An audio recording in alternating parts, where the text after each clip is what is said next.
ओह wow, काय yummy soup आहे यार. I'm so happy. मम्मा तू काय अमेझिंग आहेस यार. बापरे, मम्माने हे पाठवलं नसतं ना, आज उपाशीच मेले असते मी. Wow wow wow. काय झालं जेवण? एकदम मस्त. माझ्या मम्माने बघ ना, इतके यम्मी पौष्टिक फूड पाठवले ना. अखिल, माझी मम्मा या जगातली बेस्ट मम्मा. ए माझी आई पण बेस्ट आहे. माझ्या आईकडे तर आजीबाईचा बटवा आहे, बटवा. काय 101 रेसिपीज असतात तिच्याकडे माहितीये. अरे बाय द वे, आईने ना मला एक गर्भसंस्काराचं पुस्तक आणायला सांगितलं होतं. यात पण ना 101 डाएटचे रेसिपीज, मेडिटेशनचे प्रकार, असं भरपूर काय काय. तुला माहितीये, आईने मला फोन करून सांगितलं, रिमाइंड केलं, आठवणीने पुस्तक घेऊन ये. हे घे. बघू. अखिल, कशाला आणलंस तू? आजच आईने मला काय तिचे पोथी ऐकायला बसवलं होतं. बापरे, किती बोर झाले मी. अय्या, या पुस्तकात तर काय काय असेल देवालाच माहिती. हे अखिल, आई मला हे सगळं करायला लावतील रे. अगं मग चांगलं आहे ना, वाईट काय त्यात. आणि बघ, आई जे काय करते ना, ते आपल्या बाळासाठीच करते. नाही नाही नाही नाही, नको नको नको, मी नाही करणार हे सगळं. तू एक काम कर, आईने सांगे पुस्तक मिळालंच नाही भाऊ. हां. तनू, अगं असं कसं खोटं बोलू मी आईशी? असं कसं म्हणजे? काय अवघड आहे त्यात? सांग ना. तिकडे म्हण की ते पुस्तक नव्हतंच, त्यामुळे मिळालंच नाही. किंवा सांग डॉक्टर नव्हते. काय अवघड आहे बोलायचं पटकन खोटं. साधं खोटं बोलता येत नाही तुला. अखिल, तुला ना खरंच काहीच कळत नाही. काय कळत नाही अखिलला? काय रे, काय अखिल त्रास देतोयस तिला? बरं ऐक ना, तू पुस्तक आणलंस का डॉक्टरांकडून?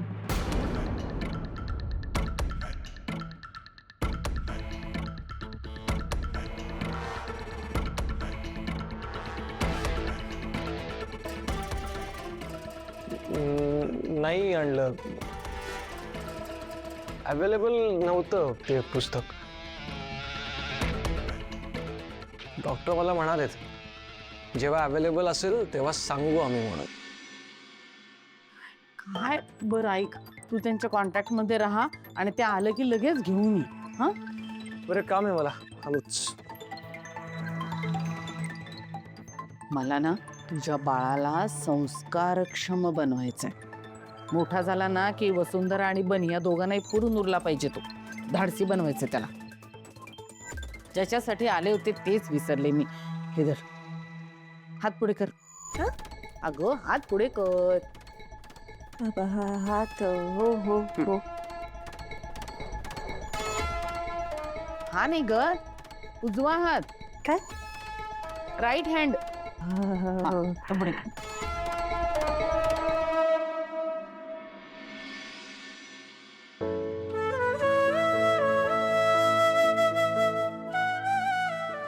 चला, आता तुला कोणाची दृष्टी लागणार नाही.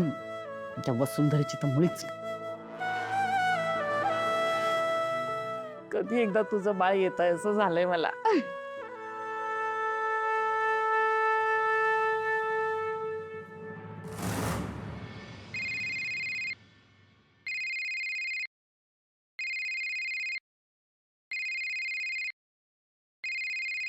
बाबांचा फोन. हॅलो. हा वसुबाळा. हा बाबा, बोला ना. काही कळलं का? अगं हो, मी माहिती काढली आहे. लकी पुण्याच्या कुठल्या तरी एका मोठ्या जेलमध्ये आहे. अच्छा, म्हणजे एक दिवसात जाऊन भेटता येईल तर आपल्याला. वसुबाळा, तू आकाशरावांना विचारलंस का? नाही म्हणजे प्लीज, माझं तुला पुन्हा एकदा सांगणं आहे की आकाशरावांना विचारल्याशिवाय तू कुठलंही पाऊल उचलू नकोस. बाबा नका काळजी करू, मी करेन हँडल. आणि असंही मी आकाशरावांना त्या गाडीने उडवलेल्या माणसाबद्दल सांगितलं, ज्यांनी मरताना लकीचं नाव घेतलं होतं. मग काय म्हणाले ते? त्यांचंही म्हणणं हेच आहे की खूप रिस्की आहे सगळं. आत्ता लकीला नको भेटायला. आणि बाबा, मला असं वाटतं की आपण भेटलं पाहिजे, तरच गोष्टींचा उलगडा होईल. ठीक आहे, शेवटी काय तुझा निर्णय येतो. पण वसू, त्याला भेटायचं असेल ना तर तुला कोर्टाची रितसर परवानगी काढावी लागेल आणि पोलिसांना एक विनंती अर्जपर एक पत्र द्यावं लागेल, तेही वकिलामार्फत. आणि हो, एक फॉर्म असतो तो भरून द्यावा लागेल. ठीक आहे बाबा, मी उद्या पोलीस स्टेशनला जाते आणि फॉर्म भरते आणि वकिलांना भेटून बाकीची प्रोसिजर करून घेते. मग आपण ठरवूयात कधी जायचं भेटायला ते. ठेवते. Okay, good night. Good night.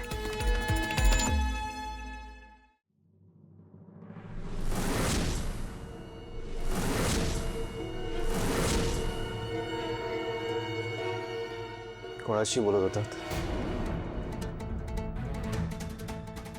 बाबांचा फोन होता. बाबांचा कॉल होता. पोलीस स्टेशन, कोर्ट, कुठली परमिशन पाहिजे तुम्हाला?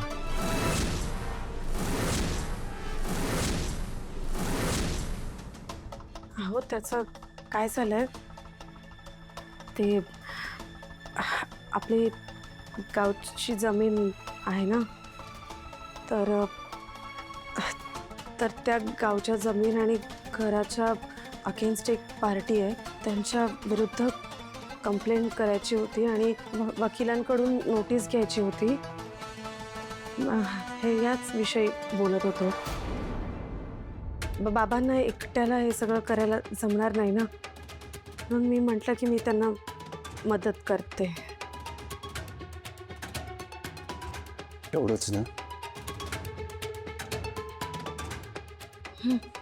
मग मी एक काम करा ना, आपले वकील आहेत ना, त्यांना कॉल करा, ते लगेच सॉल्व्ह करून देतील. नाही नाही, नको नको. अहो, ते प्रकरण इतकं काही मोठं नाही आहे.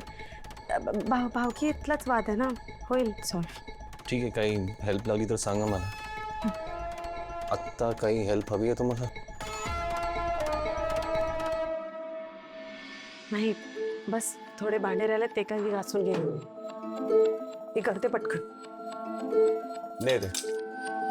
अहो नको, प्लीज ऐका अहो माझं. अहो करतो ना, मला जमतात घरातली कामं. द्या. नको, आईने बघितलं ना तर प्रॉब्लेम होईल. द्या इथे. आई काही बोलणार नाही, तुम्ही उगाच काळजी करू नका. हे बघा, उगाच माझे प्रॉब्लेम नका वाढू. द्या बरं, जा तुम्ही. अहो पण एवढं सगळं तुम्ही एकट्याने कसं जमणार आहे? आज अवनी वहिनींना बरं नाही आहे ना, म्हणून मला करावं लागतं. द्या. अच्छा, म्हणजे तुम्हाला पण कामं करून आजारी पडायचं तर ते काही नाही. द्या इथं, मी करतो. अहो ऐका माझं. नाही नाही, मला सांगा, संसारात बायको नवऱ्याची साथ देते, मग नवऱ्याने बायकोची साथ का नाही द्यायची? इकडे ऐका माझं. हे बघा, पुरुषांची कामं पुरुषांनी आणि बायकांची कामं बायकांनीच करावी. आणि एरवी जेव्हा मला गरज असते, मदत हवी असते, तेव्हा मी मागते ना तुम्हाला. असं काही नाही. पुरुष काय घरी येऊन जेवून झोपून जातात, तुम्ही नंतर घर आवरता, एवढे सगळी कामं करतात, म्हणून मी अहो पण तुम्ही किती काम करता, थकून येता. आम्ही घरी असतो, आम्हाला आराम करायलाही वेळ मिळतो. हट्टीपणा करू नका. द्या इथे. आता मी करणारच. ॲटलिस्ट त्या निमित्ताने बायकोसोबत 2 क्षण घालवायला मिळत आहेत ना.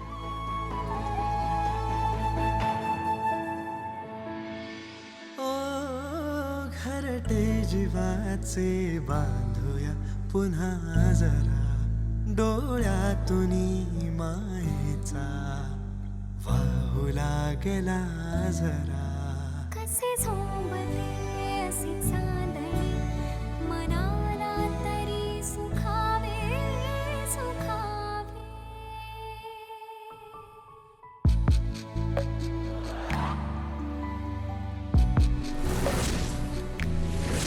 शोधूया नव्या खुणा, शोधूया नव्या खुणा, कर्तव्य आहे पुन्हा. या आजकालच्या मुली काय करतील काही नेम नाही. आपल्या वेळी नव्हतं असलं काही. काय झालं? काय झालं हे जर मी सांगितलं ना तर तुमचा विश्वास बसणार नाही की एखादी बायको आपल्या नवऱ्याशी असं वागते. यावर मी नाही तुमच्याशी असं वागले कधी. ते मी ठरवीन ना, पण तू सांगशील की नाही काय झालं ते प्लीज. आपल्या आकाशला वसुंधरांनी भांडी घासायला लावली आहेत. माझ्या डोळ्यांनी बघून आली मी. हा मग मग काय, माझा एवढा मोठा मुलगा, एवढा हुशार, मोठा बिझनेसमन, अवॉर्ड विनर, त्याला ही भांडी घासायला लावते. त्याच्या जीवावर राणी म्हणून मिरवते. नवऱ्याला भांडी घासायला लावते. त्याचा नोकर झालेला मी नाही बघू शकणार आहे. आज आपल्या घरात भांडी घासायला लावली, उद्या आणखी शेजारी 2-4 घरामध्ये धुणी भांडी करून ये म्हणेल. अगं तो त्याच्या बायकोला कामात मदत करतोय बस. तू ना गैरसमज करून घेण्यात एक नंबरची पटाई द्यायचा. हे बघ, आता आपल्या घरात बाळ येणार आहे की नाही, त्यामुळे घरात भांडणं नकोय आणि मनात कुठलाही वाईट विचार ठेवू नकोस. त्या वसुंधरा बरोबर ना तुझं काय मागच्या जन्माचं वैर आहे काही कळत नाही मला. पण तिची सावली सुद्धा नकोय मला माझ्या वारसावर. तनयाचं बाळ या घरात यायच्या आधी मी तिला तिचा गाशा गुंडाळायला लावणार. नाही तिची हकालपट्टी केली नाही तर बघा ती नाव नाही लावणार. अगं आणि तुम्ही जरी मध्ये आलात ना तरी सुद्धा मी ऐकणार नाही. भांडी घासायला लावते नवऱ्याला, माझ्या मुलाला.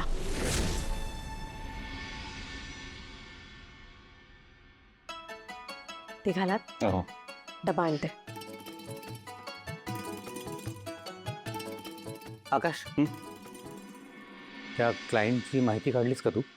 हो दादा, म्हणजे नेटवरती थोडी माहिती सापडली आहे, पण काय गॅरंटी की ती माहिती खरी असेल? आय मीन टू से आजकाल तर काही अपलोड करता येतं, खोटे वेबसाईट सुद्धा बनवता येतात. अरे पण आपण काय करायचं मग? म्हणजे इन्व्हेस्टिगेशन कसं करायचं? आपण एक काम करूया, त्या क्लायंटच्या बिझनेस प्लॅनवरती जाऊया किंवा कोणाला तरी पाठवूया. हां, ॲक्च्युली नाही, मी स्वतः जाऊन बघून येतो. उगाच दुसऱ्या कोणातरी डिपेंडंट राहण्यात अर्थ नाही. बरोबर. ते सगळी लवकरात लवकर करावं लागेल. आता 1-2 दिवसात अखिल कॉन्ट्रॅक्ट साईन करेल आणि एकदा काही डील लॉक झाली ना सगळेच अडकू. पण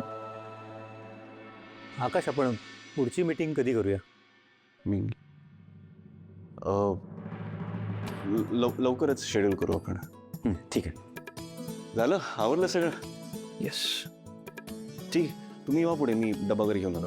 ओके, चल. आहो, लाडू दिले डब्यामध्ये, कडू आहेत पण पौष्टिक आहेत. संपवा सगळा डबा.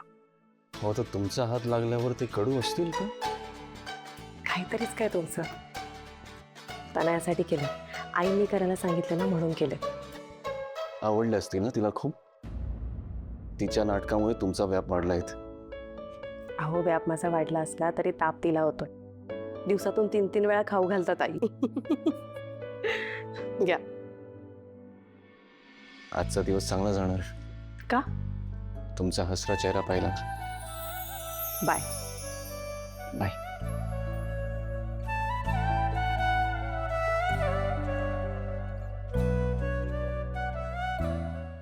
तेव्हा चक्रव्यूह भेदायची कला हा अभिमन्यू कुठून शिकला? आईच्या गर्भात. त्याला काय श्रीकृष्णाने म्हणजे त्याच्या मामाने शिकवलं नव्हतं काही? श्रीकृष्णाने ती विद्या सुभद्रेला सांगता सांगता अभिमन्यू आपल्या आईच्या पोटातून ते सगळं ऐकत होता. त्यामुळे तू जशी वागशील, जशी बोलशील, जशी वाचशील, जे ऐकशील ते सगळं तुझ्या बाळाला आपोआप अरे तू झोपते काय? उठ अगं, उठ. काय मी एवढं काहीतरी महत्वाचं सांगते, तू झोपते काय? Sorry I. सॉरी म्हणे. आता सगळं परत पहिल्यापासून सांग. ते लाडू बनवायला सांगितले होते ना, हां बनवले. तू असं कर, तू हा लाडू खा. हे घे, खास केले तुझ्यासाठी.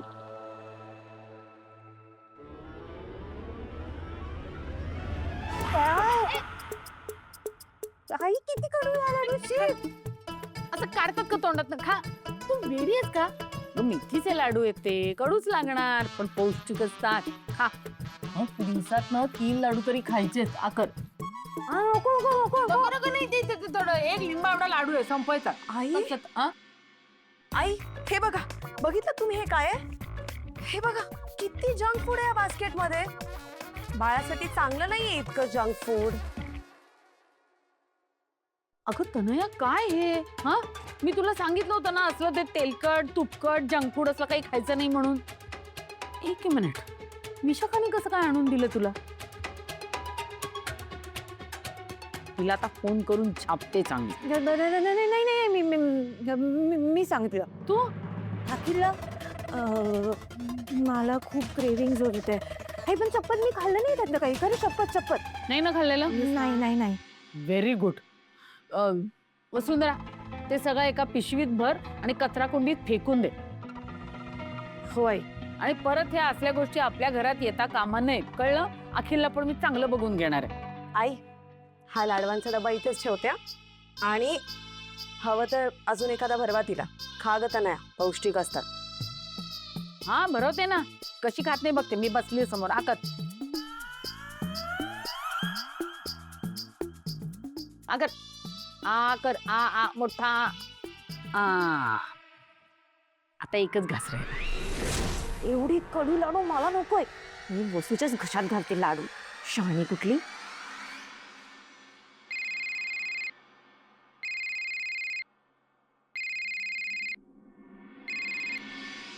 हा बाबा बोला ना. वसुबाळा, नाही म्हणजे लकीला भेटायची परमिशन मिळाली का तुला? हो बाबा, आजच काम झालंय आणि परमिशन पण मिळाली आणि मेलही आजच आलाय. मी पुण्याला जाते उद्या. पण वसुबाळा, नाही लकीला भेटायला जातेस, जरा सांभाळून, म्हणजे काळजी घे स्वतःची. आणि प्लीज वसू, जरा आकाशरावांना सगळं सांगून जातोय. बाबा नका काळजी करू. योग्य वेळ आली की नक्की सांगेन. आता सध्या त्यांना कामाचं खूप टेन्शन आहे. त्या कामामध्ये मला त्यांना टेन्शन नाही द्यायचं. मी उद्या पुण्याला जाऊन येते. बर, ठीक आहे. ओके. आई, तू पुण्याला चाललीस?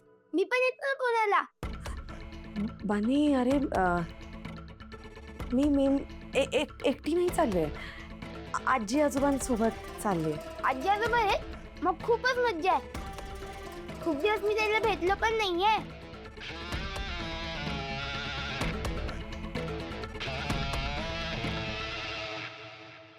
बानी, बाळा, आता बघ मी जाणार आहे की नाही पुण्याला. मग बाबा इथे एकटा राहणार. मग बाबांची काळजी घ्यायला बाबांकडे बघायला कोणीतरी पाहिजे की नाही. मग तुला थांबावं लागेल त्यांच्याकडे, है ना. तू आत्ता बाबांच्या पाठीशी उभं राहायचं आणि भविष्यात सुद्धा, कळलं? आई, तुझं बरोबर आहे. मी घरीच थांबतो. तुझा पुण्याला. Good boy. आई, मी मोठी कधी होणार? म्हणजे असं मध्येच काय ग तुझं? मला मोठं व्हायचंय. का बरं? कारण लहान मुलांना सतत मोठ्यांचं ऐकावं लागतं. मग आम्ही मोठे झाले आमचं पण ऐकते ना सगळे. म्हणून जेव्हा केव्हा मोठ्यांचं भांडण होता ना, तेव्हा आम्हाला सांगतात जा इथे नका थांबू. अगं बाई, कोण म्हणतं बरं असं? आपली आजी. आजी? आपली आजी बाहेर अखिल काकाला ओरडतीये ना. मी समोर होती तर मला म्हणाले नको थांबू. लहान मुलांनी इथे थांबायचं नसतं, तू जा. ठीक आहे, काही नाही होत. आपलीच आजी आहे ना. तुम्ही दोघं अभ्यासाला बसा, मी पटकन आलेच. मी म्हणते तू आणलेसच कसं ते जंक फूड घरामध्ये. हा, कुणी काही सांगू देत रे, तुला कळत नाही? हा, डॉक्टरांनी त्या दिवशी सांगितलं होतं ना, आपण सगळे होतो ना तिथे. काय पण मी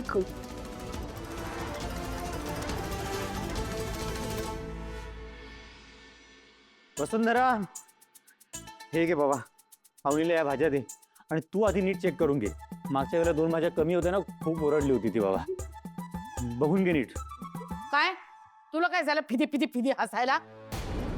तो म्हणतो ना बघ म्हणून, मग बघ ना नीट.